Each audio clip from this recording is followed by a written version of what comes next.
최근 미국과 중국 등 해외 각국에서 홍역이 비상인데요. 설 연휴를 앞두고 국내에서 해외 여행객이 증가할 것으로 예상되는 가운데 각별한 주의가 요구되고 있습니다. 그래서 이 시간에는 전문가와 함께 홍역의 증상과 예방법에 대해 자세히 알아보겠습니다. 강동 성심병원 감염내과 박소연 교수 전화로 연결돼 있습니다. 교수님 안녕하십니까? 네, 안녕하십니까? 네, 중국에서 최근 한 달 새 1,000명이 넘는 환자가 보고되는 등 정말 홍역 바이러스가 전 세계로 확산되고 있는데요. 이게 우리나라 환자들이 감염이 되어서 해외에서 오기 때문에 또 문제가 되지 않겠습니까? 먼저 홍역에 감염되는 경로와 증상에 대해서 말씀해 주시죠. 홍역은 홍역 바이러스 감염입니다. 그래서 홍역 환자가 하는 재채기나 기침, 숨을 통한 공기를 통해서 전염이 되기도 하고요. 예. 환자와의 직접 접촉이나 혹은 환자의 분비물이 오염된 물품을 만지면서 전염이 되기도 합니다. 네. 홍역의 대표적인 증상으로는 이제 기침, 발열, 콧물 등의 증상이 있고요. 특징적으로 어금니 안쪽 그 구강 점막에 출혈 소견이 나타나는 코플릭 반점이라는 반점 소견이 특징적입니다. 이렇게 열이 나게 되면 하루 이틀 후부터 귀 뒤와 그 머리의 이마 선부터 발진이 생기기 시작해서 3일에서 5일 이내에 전신으로 퍼지게 됩니다. 그래서 이 기간이 지나고 하루 이틀이 지나면서 이제 발진이 나타났던 순서로 발진이 소실되면서 회복이 되게 됩니다. 네, 그렇군요. 보통 감기처럼 기침과 발열, 콧물 등의 증상이 있다고 말씀을 해주셨는데요. 예. 그렇다면 홍역이 완전히 치료되려면 어느 정도의 시간이 필요한가요? 홍역이 완전히 치료가 되려면 짧게는 한 10일에서 길게는 20일 정도 걸립니다. 예. 예. 그럼 또 제대로 치료하지 못하면 어떤 합병증이 생길 위험이 있나요? 가장 많은 합병증은 홍역을 앓으신 4% 정도에서 나타나는 기관지염이나 모세기관지염, 폐렴이 있고요. 또 심각한 신경계 합병증으로는 뇌염, 길레앙바르 신드롬, 마비, 시신경염 등이 있습니다. 네. 또 홍역의 경우에는 아주 드물지만 홍역에서 완전히 회복된 후에 몇 년의 시간이 흐른 후에 그 아급성 경화성 전내염이라는 신경계 합병증이 나타나기도 합니다.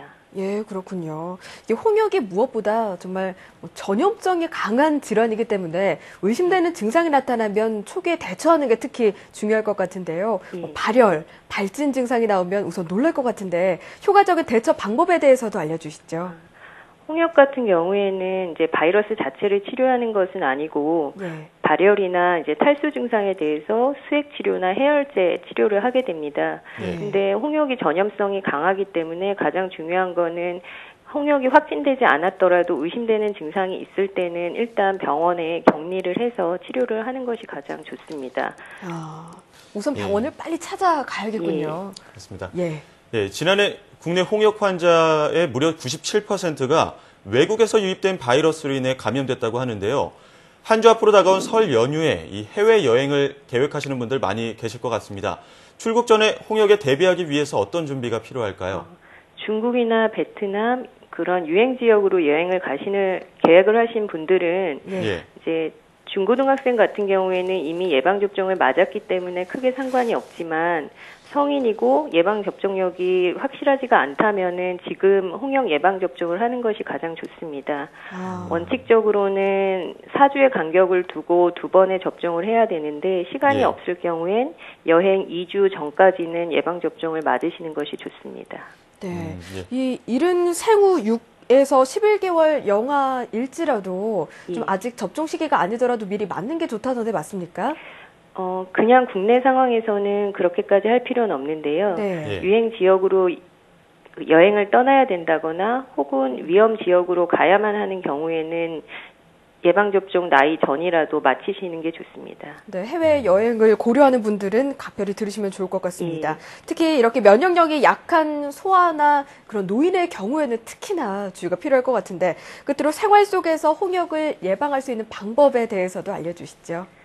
아까 말씀드린 것처럼 공기 매개로 홍역이 옮기 때문에 사람이 많은 곳에 간다거나 아픈 사람하고 접촉을 해야 된다면 생활 속에서 마스크를 쓰는 것이 좋고 이게 공기뿐만이 아니라 직접 접촉으로도 옮기 때문에 외출하고 왔거나 혹은 뭔가를 만졌을 때는 꼭 손을 반드시 씻어주는 것이 일상생활에서 예방을 할 수 있는 방법입니다. 네, 어떻게 보면 마스크와 손 씻기 항상 이야기하는 거지만 그만큼 중요한 것 같습니다. 예. 네, 지금까지 강동성심병원 감염내과 박소연 교수와 함께 이야기 나눠봤습니다. 교수님, 오늘 말씀 고맙습니다. 예, 감사합니다. 항상 홍역은 무엇보다 예방이 중요한 것 같은데요. 혹시라도 예방접종 안 하신 분들 계시다면 연휴 전에 꼭 예방접종 하셔야 될 것 같습니다. 네, 기본적인 손 씻기와 마스크, 그리고 예방접종을 2회 맞으면 웬만하면 다 예방을 할 수 있다고 하더라고요. 예. 꼭 기억하시면 좋겠네요.